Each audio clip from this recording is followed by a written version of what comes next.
everyone, Biagio here. This video today is about a technique called forced perspective. Now we're going to cover what forced perspective is in simple terms, show you how you can create forced perspective yourself, and break down how we use the technique on a TV show we made a few years back with fantastic magician Andrew Mayne.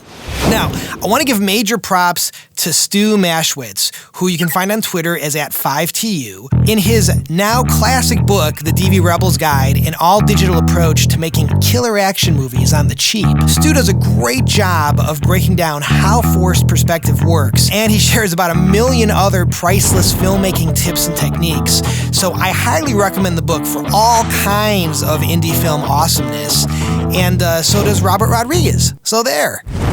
Alright, so what is forced perspective?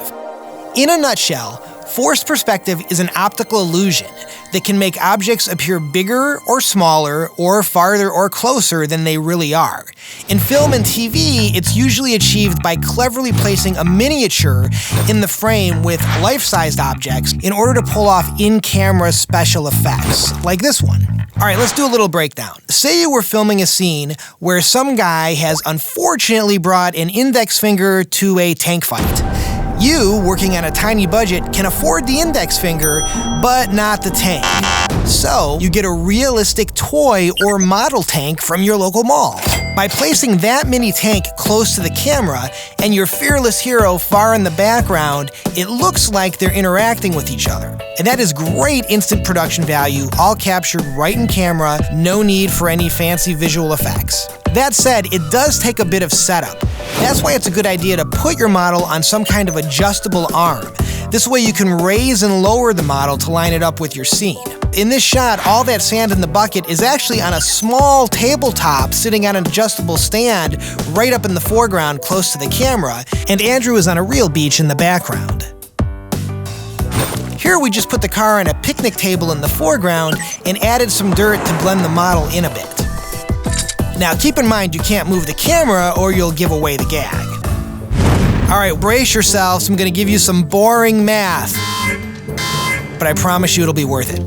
So if you want, you can buy a scale model. Just go to the store and look for a fraction like this. For instance, see this 1/24th here? That means the model is 24 times as small as it would be in real life. It's a 1/24th scale model. So if our tank was 1/24th scale, you would put the camera 1 foot away from the tank and the tank 24 feet away from our hero.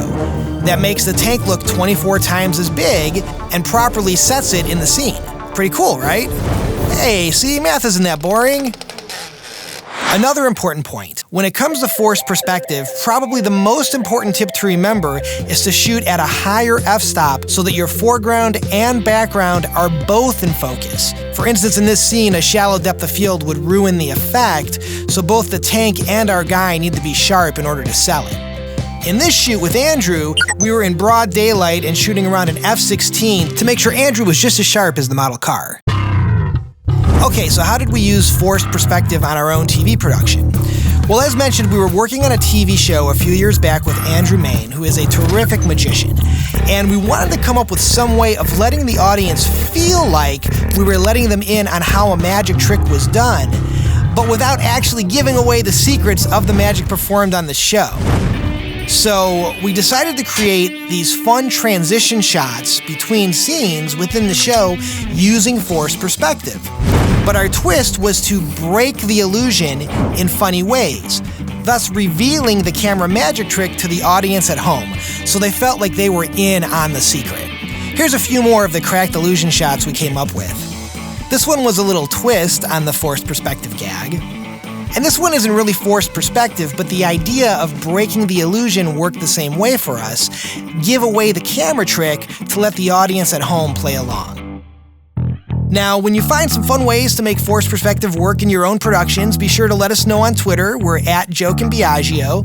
And of course, you can check out our podcast and learn how to make and pitch unscripted television shows at our site, producingunscripted.com. Thanks for watching.